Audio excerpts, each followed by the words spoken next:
नमस्कार दोस्तों, digital two sports पर आपका बहुत बहुत स्वागत है। और आज हम आपके लिए बातें लेकर आए हैं, प्रीव्यू और प्रेडिक्शन लेकर आए हैं एक ऐसे मुकाबले की जो खेला जाने वाला है लखनऊ में। अश्विन जी मुस्कुराइए, आप लखनऊ में हैं, लेकिन सबसे पहले आप। अरे नहीं, लखनऊ आपने तो कहा लखनऊ में, इसलिए पहले आप ही शुरू करिए पंकज जी। पहले आप कह रहे हैं तो चलिए पॉइंट्स टेबल पर सबसे पहले नजर डालते हैं इस मुकाबले के बारे में बात करने से पहले। और पॉइंट्स टेबल में भारत नंबर 2 पर है, 5 मुकाबलों में 5 ही मुकाबले जीते हैं और 10 अंकों के साथ टॉप पर है। लेकिन अश्विन, इंग्लैंड की हालत बहुत खस्ता है इस वर्ल्ड कप में।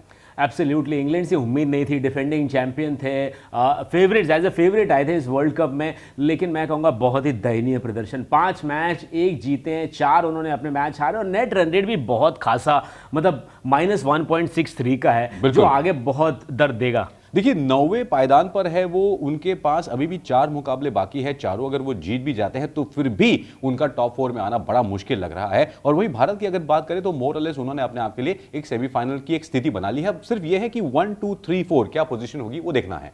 बिल्कुल, लेकिन करारा मुकाबला होगा भारत के लिए। अगर यहां से आगाज करना है तो सारे मैच जीतें, पहले अपनी पोजीशन पुख्ता करें सेमीफाइनल में जाने के लिए। वहीं इंग्लैंड भी इच कर रहा होगा कि यार कुछ ना कुछ अच्छा प्रदर्शन, कुछ टर्न अराउंड करें इस टूर्नामेंट को और पहले तो हम बाकी मैचेस जीतें। बिल्कुल, क्या लखनऊ में किस्मत पलटेगी? आइए एक जो मैदान है इसके बारे में बात करते हैं। एकाना मैदान जो है इंटरनेशनल, 5 मुकाबले जो पिछले 5 मुकाबले हुए हैं अश्विन, यहां पर 256 है फर्स्ट इनिंग स्कोर एवरेज। लेकिन अगर आपको जीतना है बैटिंग फर्स्ट तो 280 है, यानी कि यहां पर बहुत ज्यादा रन बनते नहीं हैं। 14, 15, 13 विकेट पर मैच गिरते हैं, तो विकेट भी गिरते हैं लेकिन रन इतने ज्यादा नहीं बनते। बिल्कुल, और 5 मैचों में ज्यादा डिफरेंस नहीं है। बैट फर्स्ट करे, बैट सेकंड, 3 में आपने बैट सेकंड वाले ने जीते हैं और 2 बार जिसने टॉस जीतकर पहले बल्लेबाजी की वो जीते हैं। लेकिन एक अच्छी बात है, वैसे अगर बात करें तो 60% विकेट यहां पर पेसर्स को मिले हैं और तकरीबन 40% विकेट स्पिनर्स को। करेक्ट। तो लेकिन इंडिया में सबसे ज्यादा अगर टर्न मिलता है किसी पेसर्स को, अगर स्विंग मिलता है तो वो है धर्मशाला और लखनऊ। बिल्कुल, लेकिन लखनऊ में जब हम इंडिया स्क्वाड की तरफ नजर डालेंगे तो एक बहुत बड़ा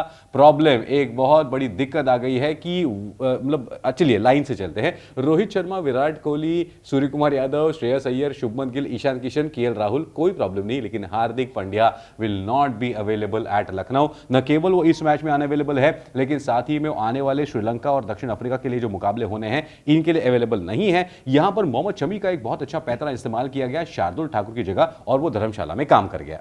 बिल्कुल, शार्दुल ठाकुर का धर्मशाला में काम कर गया, लेकिन मुझे लगता है यहां पर थोड़ी चेंजेस की उम्मीद है कि क्या आप स्पिनर फ्रेंडली थोड़ा ट्रैक है, आपने देखा 40% मिले, तो क्या आप अश्विन को खिलाएंगे?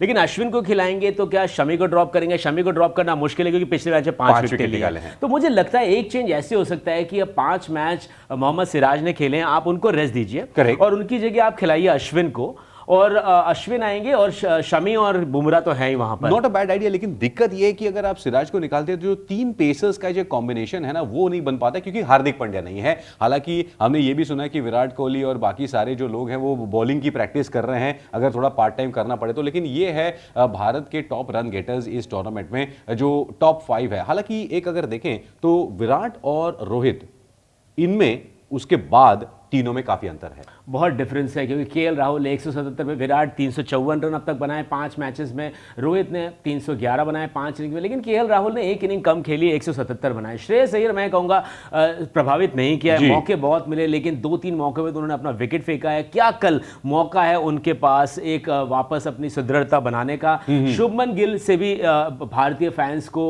बहुत उम्मीद है, एशिया कप बेहतरीन रहा, तो वो क्या रन के बीच में फिर से पाएंगे शुभमन गिल? देखना होगा। देखिए रोहित शर्मा बहुत अच्छी तेज तर्रार शुरुआत करके देते हैं, विराट कोहली फिनिशिंग का भी काम कर रहे हैं, लेकिन भारत को यह भी समझना होगा कि अगर ये दोनों नहीं चले तो पूरे वर्ल्ड कप में क्या लंबा सफर है, इसीलिए बाकियों को भी कुछ करना होगा। सूर्य कुमार यादव ने भी कुछ खास प्रभावित किया नहीं, पिछले बार में वो रनआउट हो गए थे। लेकिन चलिए गेंदबाजी पर एक बात करते हैं, गेंदबाजों ने भी कमाल किया है। Jasprit Bumrah top of the charts, 11 wicket उनके, कुलदीप और रविंद्र जडेजा, ये जो तिकड़ी है इन्होंने ही मोरले सारा काम कर दिया है। एब्सोल्युटली, भारत एक तो रिस्क स्पिनर है, कुलदीप बेहतरीन प्रदर्शन करे, उम्मीद भी थी, कल भी लखनऊ उनका घरेलू मैदान है तो अच्छा खेलेंगे, उनसे उम्मीद है। रविंद्र जडेजा तो ऑल ओवर, आप बैटिंग बॉलिंग फील्डिंग कुछ भी करा लिए, लेकिन जसप्रीत बुमराह वापसी आकर क्या पेस में वो तगड़ा पैनापन दिया है भारतीय टीम में। 11 विकेट लेकर टॉप ऑफ द टेबल है भारत की तरफ से।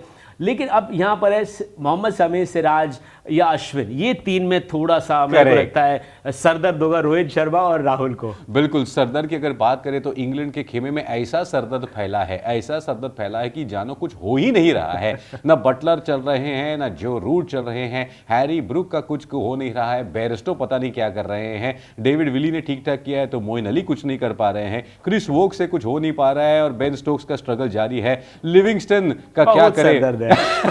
अश्विन, अब मैं क्या बोलूं। अच्छा, दिक्कत यह कि पहली बार ऐसा हो रहा है कि इंग्लैंड के लिए कोई भी खिलाड़ी चल ही नहीं पा रहा है।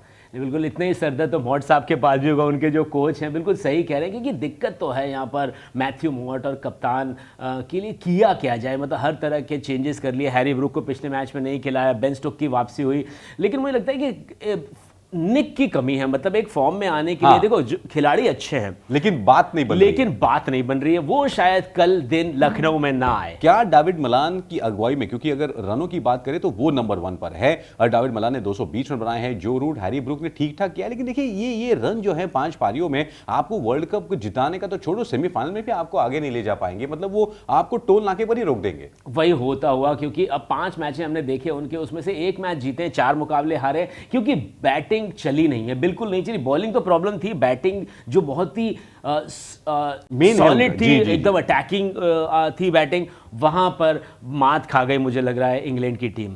दिक्कत यह है कि जब हम बल्लेबाजी की बात करते हैं तो उतनी ही खराब उनकी गेंदबाजी रही है। चलिए एक आध विभाग में अगर आप अच्छा खेले तो भी बात बन जाती है, लेकिन देखिए रीस टोपली जिन्होंने 8 विकेट निकाले वो तो वापस चले गए हैं, आदिल रशीद के सिर्फ 6 विकेट और 5 पारियों में जो मार्क वुड है उनके सिर्फ 3 विकेट। ये दर्शाता है कि इस बार डिफेंडिंग चैंपियंस मानो मतलब वो भूल गए हैं कि वनडे क्रिकेट खेला कैसे जाता है। बिल्कुल, मार्क वुड से उम्मीद थी, तेज गति से गेंदबाजी करते थे, लेकिन 5 मैच 3 विकेटें देखी और इकोनॉमी भी 6.7 का है। मतलब बेहतरीन, बहुत रन दिए उन्होंने, तो ये सरदर्द का कारण है। बीच में सैम करन को लाए थे, वो नहीं चले, तो बेंच में भी उतनी स्ट्रेंथ नहीं है कि किसे लाएं किसे बिठाएं, क्योंकि सब खराब फॉर्म से गुजर रहे हैं और बड़ी दिक्कतों का सामना यहाँ पर इंग्लैंड को होगा। लेकिन क्या उनके कप्तान अपने आप को और टीम को एकत्र कर भारत के साथ बड़े मुकाबले में कैसे इकट्ठा करेंगे, बहुत इंपॉर्टेंट होगा पंकज जी। क्या लखनऊ में किस्मत पलटेगी इंग्लैंड की या फिर दुर्गति और भी आगे बढ़ती जाएगी? क्या कहता है